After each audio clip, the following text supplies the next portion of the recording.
প্রিয় পর্যটক, আমরা দেখাচ্ছি ঢাকা আন্তর্জাতিক বিমানবন্দর। পিছনে দেখতে পাচ্ছেন এত সুন্দর একটি বিমানবন্দর। এটি দেখার জন্য অনেক মানুষ এখানে আসে। আমরা শুনতে পাচ্ছি, দেখতে পাচ্ছেন যে একটি বিমান চলে যাচ্ছে। আমরা এই হচ্ছে যে ঢাকা আন্তর্জাতিক বিমানবন্দর, যেটি থার্ড টার্মিনালের পাশে দাঁড়িয়ে রয়েছি। পিছনে এত চমৎকার ভিউ, যেটি দেখার জন্য অনেকেই মিস করে, কিন্তু এই জায়গায় আসা যায় না। এটি হচ্ছে বিশেষায়িত জায়গা। এই জায়গাটি আমরা পিছনে দেখাচ্ছি। আমরা দেখাচ্ছি আপনাদেরকে সবুজায়ন, একটি বিশাল একটি জায়গা। আমরা এখানে আসলে আসলে প্রতিদিন হচ্ছে 10 মিনিট পর পর, 15 মিনিট পর পর দেখা যায় যে অন্তর অন্তর এখানে দেশি এবং বিদেশি হচ্ছে যে সকল বিমান রয়েছে, সেই বিমানগুলো হচ্ছে উঠানামা করে, সেই বিমানগুলো দেখা যায়। আপনারা আমাদের যে travelpost24.com, আমরা বলি দ্য ইমেজ অফ বাংলাদেশ, বাংলাদেশের প্রতিচ্ছবি।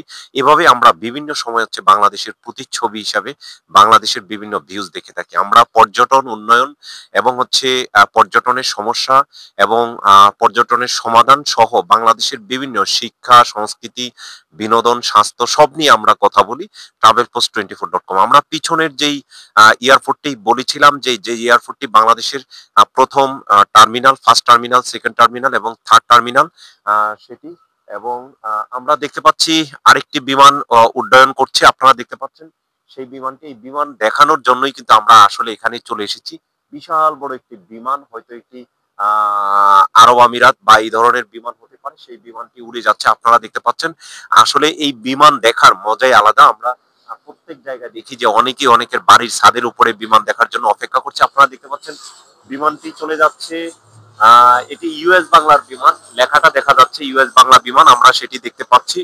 তো পর্যটক আপনারা যারা আমরা এমন একটি জায়গায় এসেছি, এখানে পিছনে অনেকগুলো ছাদ বাগান দেখতে পাচ্ছি। ছাদ বাগানের উপরে হচ্ছে বিভিন্ন হচ্ছে ফল ফুল সহ বিভিন্ন কিছু রয়েছে। এত সুন্দর ছাদ বাগান।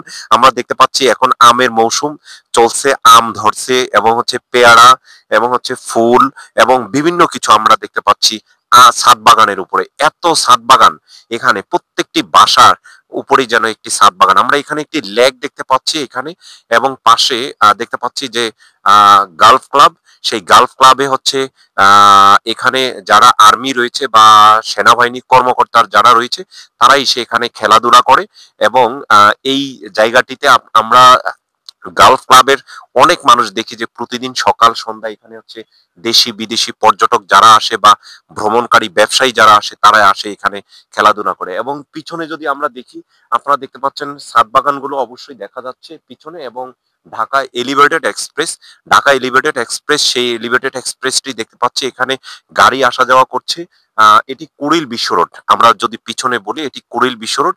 কুড়িল বিশ্ব রোডের এখান থেকে আপনারা দেখতে পাচ্ছেন যে গাড়িগুলো সুন্দর মতো যাতায়াত করছে। ঢাকা শহর জ্যামের শহর, এই জ্যামের শহরকে গতির শহরে পরিণত করার জন্য সাবেক সরকার বিশেষ কিছু পরিকল্পনা করেছিল। তার ভিতরে যে 40 কিলোমিটার পর্যন্ত, 140 কিলোমিটার পর্যন্ত আশুলিয়া থেকে শুরু করে এবং যাত্রাবাড়ি কুতুবখালী পর্যন্ত তারা একটি এলিভেটেড এক্সপ্রেস তৈরি করবে।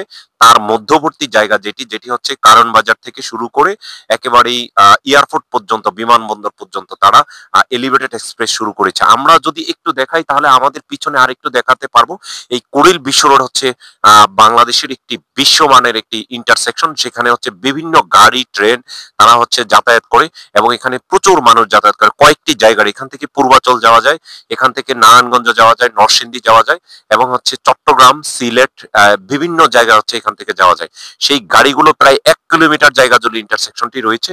এবং আমরা পিছনে দেখাচ্ছি যে ঢাকার রিজেন্সি, ঢাকা রিজেন্সি যে হোটেল, সেই হোটেলটির ভবনটি দেখা যাচ্ছে, যেটি সরকারি রাজুকের একটি প্রতিষ্ঠান এবং রাজুকের পল্লী বিদ্যুৎ ভবন, সেটিও আমরা কেন্দ্রীয় ভবন, সেটিও দেখতে পাচ্ছি। এবং প্রত্যেকটি ছাদ আমরা দেখাচ্ছি। আসলে সবুজায়নে বাংলাদেশ এইভাবে যদি ঢাকার মধ্যে, মূল ঢাকার মধ্যে যদি এভাবে হচ্ছে ছাদগুলো হচ্ছে কৃষি বাগান করা হয় এবং এরকম ভাবে তৈরি করা হয় ফুল ফল, এতে আপনাদের শুধু হচ্ছে আপনারা যে বাহিরে ব্যায়াম করতে যান, সেই ব্যায়ামাগারটা তো আপনারা ছাদের উপরে তৈরি করতে পারেন। ছাদের উপরে একটি উঠানের মতো হয়, যেটি গ্রামে থাকে, গ্রামের মানুষ স্বচ্ছ সুন্দর থাকে।